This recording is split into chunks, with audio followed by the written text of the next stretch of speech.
ತಿರುಮಲದಲ್ಲಿರುವ ಸ್ವಾಮಿಯವರ ವಿಗ್ರಹವು ನಿಜವಾಗಿಯೂ ಕಲ್ನ ಅಥವಾ ನಿಜವಾಗಿಯೂ ಪ್ರಾಣವಿರುವ ದೇವರ? ಸ್ವಾಮಿಯ ವಿಗ್ರಹಕ್ಕೆ ತಲೆ ಮೇಲೆ ಕೂದಲಿರುವುದೇನ್ ಕಾರಣ? ಏಕೆ ಲಕ್ಷಾಂತರ ಭಕ್ತರು ತಿರುಮಲ ದರ್ಶನ ಮಾಡಿದ ಕೂಡಲೇ ಕಣ್ಣಲ್ಲಿ ನೀರಾಕೊಳ್ತಾರೆ? ಶಾಸ್ತ್ರಜ್ಞರು ಕೂಡ ಸಂಪೂರ್ಣವಾಗಿ ಅರ್ಥ ಮಾಡಿಕೊಳ್ಳಲಾಗದ ತಿರುಮಲದ ರಹಸ್ಯಗಳು ನಿಜವಾಗಿಯೂ ಯಾವುವೋ? ತಿರುಮಲ ಸ್ವಾಮಿಯವರ ವಿಗ್ರಹದ ಹಿಂಭಾಗ ಯಾವಾಗ್ಲೂ ತೊಯ್ದಿರೋದಕ್ಕೆ ಕಾರಣವೇನೋ? ಗರ್ಭಗುಡಿಯಲ್ಲಿ ಚಳಿಯಾಗಿರುವಾಗಲೂ ಸ್ವಾಮಿಯ ವಿಗ್ರಹ ಮಾತ್ರ ಏಕೆ ಬಿಸಿಯಾಗಿರ್ತದೆ? ಇಂಥ ಇನ್ನೂ ಅನೇಕ ವಿಷಯಗಳನ್ನ ಈ ವಿಡಿಯೋದಲ್ಲಿ ತಿಳ್ಕೊಳ್ಳ. ವಿಡಿಯೋವನ್ನು ಸಂಪೂರ್ಣವಾಗಿ ಮಾಡಿ. ವಿಡಿಯೋಗೆ ಹೋಗೋ ಮೊದಲು ನಮ್ಮ ವಿಡಿಯೋವನ್ನ ಲೈಕ್ ಮಾಡಿ.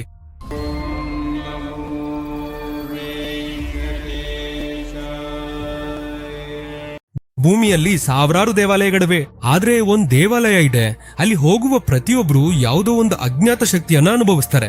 ಅದೇ ತಿರುಮಲ ಶ್ರೀ ವೆಂಕಟೇಶ್ವರ ಸ್ವಾಮಿ ದೇವಾಲಯ. ಶ್ರೀ ವೆಂಕಟೇಶ್ವರ ಸ್ವಾಮಿ ವಿಗ್ರಹದ ಬಗ್ಗೆ ವೆಂಕಟಾಚಲ ಮಹಾತ್ಮ್ಯ ಎಂಬ ಪುಸ್ತಕದಲ್ಲಿ ಒಂದು ಶ್ಲೋಕದಲ್ಲಿ ಹೀಗೆ ಹೇಳಲಾಗಿದೆ: ನಾಕೃತಂ ದೈವಸಂಗೈಚ್ಛ ನಾಕೃತಂ ವಿಶ್ವಕರ್ಮಣ ಸ್ವೇಚ್ಛೆಯ ಕೃತಮೇ ತತ್ತು ತತ್ರೇ ಚಾರೂಪಂ ವಿರಾಜಿತಂ ಎಂದು ವೆಂಕಟಾಚಲ ಮಹಾತ್ಮೆ ಹೇಳುವ ಈ ಶ್ಲೋಕವು ಒಂದು ಅದ್ಭುತವಾದ ಸತ್ಯವನ್ನು ಪ್ರಕಟಿಸುತ್ತದೆ. ತಿರುಮಲ ಗರ್ಭಗುಡಿಯಲ್ಲಿ ನೆಲೆಸಿರುವ ಆ ದಿವ್ಯ ರೂಪವು ಮಾನವರು ಕೆತ್ತಿದ ಶಿಲ್ಪವಲ್ಲ, ದೇವತೆಗಳು ನಿರ್ಮಿಸಿದ ಪ್ರತಿಮೆಯೂ ಅಲ್ಲ, ವಿಶ್ವಕರ್ಮ ಮಾಡಿದ ಕಲಾಕೃತಿಯೂ ಅಲ್ಲ. ಭಕ್ತರಿಗಾಗಿ ಸ್ವತಃ ಶ್ರೀ ಮಹಾವಿಷ್ಣುವು ತನ್ನ ಸಂಕಲ್ಪದಿಂದ ಆ ರೂಪದಲ್ಲಿ ಪ್ರತ್ಯಕ್ಷವಾಗಿ ನಿಂತಿದ್ದಾನೆ. ಅದಕ್ಕಾಗಿಯೇ ತಿರುಮಲದಲ್ಲಿ ನಾವು ನೋಡ್ತಿರುವುದು ಒಂದು ಕಲ್ಲಿನ ವಿಗ್ರಹವಲ್ಲ. ಕಲಿಯುಗದಲ್ಲಿ ಭಕ್ತರ ಕರೆಯನ್ನು ಕೇಳಿದಾಗ ತಕ್ಷಣ ದರ್ಶನ ನೀಡಲು ಭೂಮಿಯಲ್ಲಿ ನಿಂತಿರುವ ಶ್ರೀನಿವಾಸನೇ. ಆ ಗರ್ಭಗುಡಿ ಮುಂದೆ ನಿಂತು ಒಮ್ಮೆ ಗೋವಿಂದ ಗೋವಿಂದ ಅಂತ ಹೇಳಿದ್ರೆ ಕಣ್ಣಿಗೆ ಗೊತ್ತಾಗದೆ ನೀರು ತುಂಬುತ್ತದೆ. ಯಾಕಂದ್ರೆ ಆ ಕ್ಷಣದಲ್ಲಿ ನಮ್ಮ ಹೃದಯಕ್ಕೆ ಗೊತ್ತಾಗ್ತದೆ, ನಮ್ಮ ಮುಂದೆ ಇರೋದು ವಿಗ್ರಹವಲ್ಲ, ಭಕ್ತರನ್ನು ರಕ್ಷಿಸಲು ವೆಂಕಟಾದ್ರಿ ಮೇಲೆ ನಿಂತಿರುವ ಶ್ರೀ ವೆಂಕಟೇಶ್ವರ ಸ್ವಾಮಿ. ಆ ದೇವಾಲಯವೇ ತಿರುಮಲ ಶ್ರೀ ವೆಂಕಟೇಶ್ವರ ಸ್ವಾಮಿ ದೇವಸ್ಥಾನ. ಪ್ರತಿದಿನವೂ ಲಕ್ಷಾಂತರ ಜನರು ಒಂದು ನೋಟಕ್ಕಾಗಿ ಗಂಟೆಗಳ ಕಾಲ ಕಾಯ್ತಾರೆ. ಯಾಕೆಂದ್ರೆ ಅವ್ರಿಗೊಂದು ನಂಬಿಕೆ ಇರಕ್ ತಿರುಮಲದಲ್ಲಿರೋದು ಕಲ್ಲಲ್ಲ, ಸಾಕ್ಷಾತ್ ಕಲಿಯುಗದ ಪ್ರತ್ಯಕ್ಷ ದೈವ. ಈಗ ಸ್ವಾಮಿ ಬಗ್ಗೆ ಬಹುತೇಕ ಜನರಿಗೆ ತಿಳಿಯದ 21 ಆಶ್ಚರ್ಯಕರವಾದ ನಿಜಗಳನ್ನ ತಿಳ್ಕೊಳ್ಳೋಣ. ಮೊದಲನೇದಾಗಿ, ತಿರುಮಲ ಸ್ವಾಮಿಯವರ ವಿಗ್ರಹವನ್ನ ಮಾನವರು ತಯಾರಿಸಿಲ್ಲ ಎಂದು ಸಂಪ್ರದಾಯ ಹೇಳ್ತದೆ. ಸ್ಕಾಂದ ಪುರಾಣದಲ್ಲಿನ ವೆಂಕಟಾಚಲ ಮಹಾತ್ಮೆ ಪ್ರಕಾರ ಶ್ರೀ ಮಹಾವಿಷ್ಣು ಭಕ್ತರಿಗಾಗಿ ಸ್ವತಃ ವೆಂಕಟಾದ್ರಿ ಮೇಲೆ ಪ್ರತ್ಯಕ್ಷನಾದನು. ಅದಕ್ಕಾಗಿಯೇ ಇದನ್ನು ಸ್ವಯಂಭೂ ವಿಗ್ರಹ ಎಂದು ಕರೆಯುತ್ತಾರೆ. ಎರಡನೇದು, ವೆಂಕಟಾಚಲದ ತಿರುಮಲ ಬೆಟ್ಟವನ್ನ ಮೊದಲು ಆದಿವರಾಹ ಕ್ಷೇತ್ರ ಎನ್ನಲಾಗುತ್ತಿತ್ತು. ಇತಿಹಾಸಕಾರರ ಪ್ರಕಾರ ತಿರುಮಲ ದೇವಾಲಯದ ಇತಿಹಾಸ ಕನಿಷ್ಠ 2000 ವರ್ಷಗಳಿಗೂ ಹಳೆಯದು. ಸಂಘ ಸಾಹಿತ್ಯದಲ್ಲಿ ವೆಂಕಟಾದ್ರಿಯ ಉಲ್ಲೇಖವಿದೆ. ಮೂರನೇದು, ಪೂಜಾರಿಗಳು ಹೇಳಿದ ವಿಶೇಷತೆ. ಸ್ವಾಮಿಯವರ ವಿಗ್ರಹದ ಮೇಲೆ ಸಹಜವಾದ ಕೂದಲಿರ್ತದೆ, ಆ ಕೂದಲು ತುಂಬಾ ಮೃದುವಾಗಿರತ್ತೆ. ನಾಲ್ಕನೇದು, ಸ್ವಾಮಿಯವರ ವಿಗ್ರಹದ ಹಿಂಭಾಗ ಯಾವಾಗ್ಲೂ ತೊಯ್ದಿರುವಂತೆ ಇರ್ತದೆ ಎಂದು ಹೇಳ್ತಾರೆ. ಏಕೆ ಎಂಬುದು ವಿಜ್ಞಾನಿಗಳಿಗೆ ಕೂಡ ಸಂಪೂರ್ಣವಾಗಿ ತಿಳಿದಿಲ್ಲ. ಐದನೇದು, ಗರ್ಭಗುಡಿಯಲ್ಲಿ ತಾಪಮಾನ ತುಂಬಾ ಚಳಿಯಾಗಿರುತ್ತೆ, ಆದ್ರೆ ಪೂಜಾರಿಗಳು ಹೇಳೋದೇನೆಂದ್ರೆ ಸ್ವಾಮಿಯವರ ವಿಗ್ರಹವು ಮಾನವನ ದೇಹದಂತೆ ಸ್ವಲ್ಪ ಬಿಸಿಯಾಗಿರುತ್ತದೆ ಎಂದು. ತಿರುಮಲ ಸ್ವಾಮಿಯವರ ವಿಗ್ರಹವು ಸುಮಾರು 9 ರಿಂದ 10 ಅಡಿ ಎತ್ತರದಲ್ಲಿರ್ತದೆ. ಆದ್ರೆ ಆ ವಿಗ್ರಹ ತೂಕ ಎಷ್ಟು ಎಂದು ಯಾರೂ ಹೇಳಲಾಗದು. ಸ್ವಾಮಿ ಮುಖಕ್ಕೆ ಅಷ್ಟು ದೊಡ್ಡ ತಿರುನಾಮ ಹಾಕಲು ಕಾರಣ ಅವರ ಕಣ್ಣಿನ ಶಕ್ತಿ ಸಾಮಾನ್ಯರ ಮೇಲೆ ಬಿದ್ರೆ ಆ ತೇಜಸ್ಸನ್ನು ಯಾರೂ ಸಹಿಸಲಾರರು. ಲಲಿತಾ ಸಹಸ್ರನಾಮದಂತೆ ಸ್ವಾಮಿ ಬಾಲಸ್ವರೂಪದ ಅಪಾರ ಶಕ್ತಿ ರೂಪಿ. ಅವರ ಕಣ್ಗಳ ದೃಷ್ಟಿ ಮಾತ್ರ ನಮ್ಮ ಮೇಲೆ ಬೀಳಲೆಂದು ಆ ನಾಮ ಹಾಕ್ತಾರೆ. ಏಳನೇದು, ಛಾತಿ ಮೇಲಿರುವುದು ಭೃಗು ಮಹರ್ಷಿಯ ಕಾಲಿನಿಂದ ತಟ್ಟಿದ ಗುರುತು, ಅಂದ್ರೆ ಶ್ರೀವತ್ಸ. ಆದ್ರೆ ಸ್ವಾಮಿವಾರಿಗಾಗಿರೋ ಗಾಯ ಎಂದರೆ ಎಲ್ಲರಿಗೂ ನೆನಪಾಗೋದು ದಾಡಿಯಲ್ಲಿರೋ ಗಾಯ. ಅನಂತಾಳ್ವಾರು ಸ್ವಾಮಿವಾರದ ದಾಳಿಗೆ ಗುಣಪದಿಂದ ಹೊಡೆದ ಕಾರಣ ಆ ಗಾಯಕ್ಕೆ ಪೂಜಾರಿಗಳು ಪ್ರತಿದಿನ ಹಸಿರು ಕರ್ಪೂರವನ್ನು ಹಚ್ಚುತ್ತಾರೆ. ಎಂಟನೇದು, ಸ್ವಾಮಿವಾರಿಗೆ ಶುಕ್ರವಾರ ಹಚ್ಚುವ ಹಸಿರು ಕರ್ಪೂರದ ನಾಮವು 1 ವಾರದವರೆಗೆ ಏನೂ ಬದಲಾಗದೆ ಹಾಗೆ ಇರ್ತದೆ. ಇದೊಂದು ಅದ್ಭುತವಲ್ಲೇ? 9ನೇದು, ಸ್ವಾಮಿವಾರದ ವಿಗ್ರಹದ ಬಳಿ ಅದ್ಭುತವಾದ ಸುಗಂಧ ಬರುತ್ತದೆ ಎಂದು ಪೂಜಾರಿಗಳು ಹೇಳ್ತಾರೆ. 10ನೇದು, ಗರ್ಭಗುಡಿಯಲ್ಲಿ ಬೆಳಗುತ್ತಿರುವ ದೀಪವು ಎಷ್ಟು ಕಾಲದಿಂದ ಬೆಳಗುತ್ತಿದೆ, ಅದು ಯಾವಾಗ ಆರಂಭವಾಯಿತೋ ಇತಿಹಾಸದಲ್ಲಿ ಸ್ಪಷ್ಟವಾಗಿಲ್ಲ.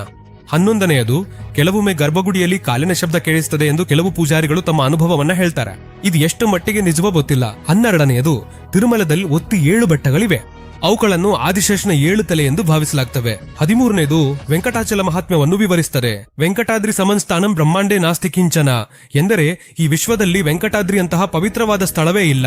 ವೆಂಕಟೇಶ್ವರನಂತಹ ದೈವ ಈ ಹಿಂದೆ ಇರಲಿಲ್ಲ, ಈಗ ಇಲ್ಲ, ಭವಿಷ್ಯದಲ್ಲಿಯೂ ಈ ಲೋಕದಲ್ಲಿ ಎಂದಿಗೂ ಇರದು ಎಂದು.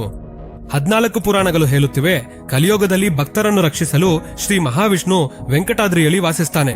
ಅದಕ್ಕಾಗಿಯೇ ಸ್ವಾಮಿಯನ್ನ ಕಲಿಯುಗದ ಪ್ರತ್ಯಕ್ಷ ದೈವ ಎಂದು ಕರೆಯುತ್ತಾರೆ. ತಿರುಮಲದಲ್ಲಿ ಒಂದು ವಿಚಿತ್ರವಾದ ಅನುಭವ ಇದೆ. ಸ್ವಾಮಿಯನ್ನು ನೋಡಿದಾಗ ಅನೇಕ ಭಕ್ತರು ಅಚಾನಕ್ ಅಳಲ ಆರಂಭಿಸ್ತಾರೆ. ಯಾಕಂದ್ರೆ ಆ ಕ್ಷಣದಲ್ಲಿ ಮಾನವನು ದೇವರ ಅಸ್ತಿತ್ವವನ್ನು ಅನುಭವಿಸ್ತಾನೆ. 15ನೇದು, ತಿರುಮಲದಲ್ಲಿ ಸ್ವಾಮಿ ನಿಜರೂಪದಲ್ಲಿ ಪ್ರತ್ಯಕ್ಷವಾಗಿದ್ದಾನೆ ಎಂಬುದಕ್ಕೆ ಈ ಕಥೆಯೇ ಸಾಕ್ಷಿ. ತಿರುಮಲ ಬೆಟ್ಟದ ಮೇಲೆ ಇರುವ ಶ್ರೀ ಆದಿವರಾಹ ಸ್ವಾಮಿಯ ಕತೆ ತುಂಬಾ ಅದ್ಭುತವಾಗಿದೆ. ಪುರಾಣಗಳ ಪ್ರಕಾರ ವೆಂಕಟೇಶ್ವರ ಸ್ವಾಮಿ ವೈಕುಂಠದಿಂದ ಭೂಲೋಕಕ್ಕೆ ಬಂದಾಗ ಆಗಲೇ ಆ ಬೆಟ್ಟ ಆದಿವರಾಹ ಸ್ವಾಮಿಯ ವಾಸಸ್ಥಳವಾಗಿತ್ತು. ವೆಂಕಟೇಶ್ವರ ಸ್ವಾಮಿಗೆ ತಲೆಮರೆಸಿಕೊಳ್ಳಲು ಜಾಗವಿರಲಿಲ್ಲದ್ರಿಂದ ಅವರು ಆದಿವರಾಹ ಸ್ವಾಮಿಯನ್ನ ಬೇಡಿ 3 ಅಡಿ ನೆಲವನ್ನ ಕೇಳಿದ್ರು.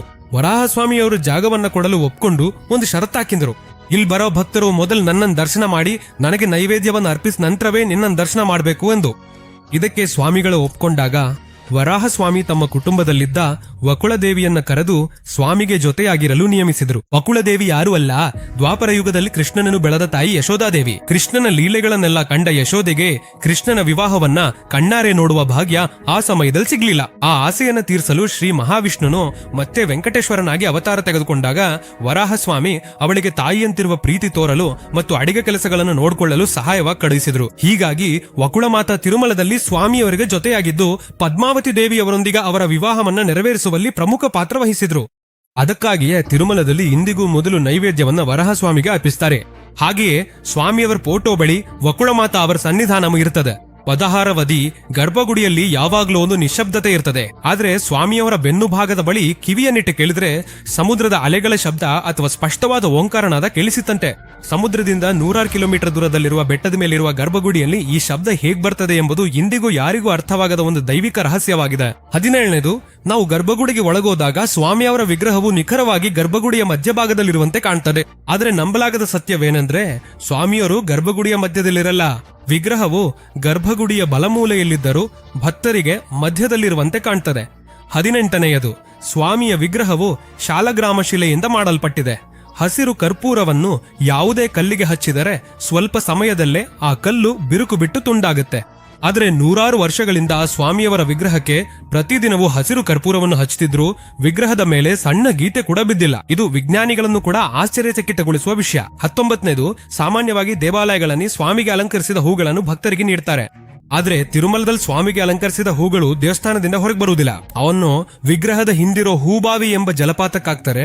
ಅವು ಎಲ್ಲೂ ತೇಲಲ್ಲ, ನೇರವಾಗಿ ಕೆಳಗಿರುವ ಏರುಪೋಟು ಎಂಬ ಸ್ಥಳದಲ್ಲಿ ತೇಲುತ್ತವೆ ಎಂಬುದು ಭಕ್ತರ ನಂಬಿಕೆ. ಇನ್ನು ಕೆಲವರ ಪ್ರಕಾರ ಈ ಹೂಗಳು ಆಕಾಶಗಂಗೆ ಅಥವಾ ತಿರುಮಲ ಜಲಪಾತಗಳನ್ನು ಸೇರ್ತವೆ. 20ನೇದು, ಸಾಮಾನ್ಯವಾಗಿ ಸ್ವಾಮಿಯವರ ಕಣ್ಣುಗಳನ್ನು ದೊಡ್ಡ ನಾಮದಿಂದ ಮುಚ್ಚಿರುತ್ತಾರೆ. ಕಾರಣ ಅವರ ಕಣ್ಣುಗಳ ತೇಜಸ್ಸನ್ನು ಸಾಮಾನ್ಯ ಜನರು ಸಹಿಸಲಾರರು.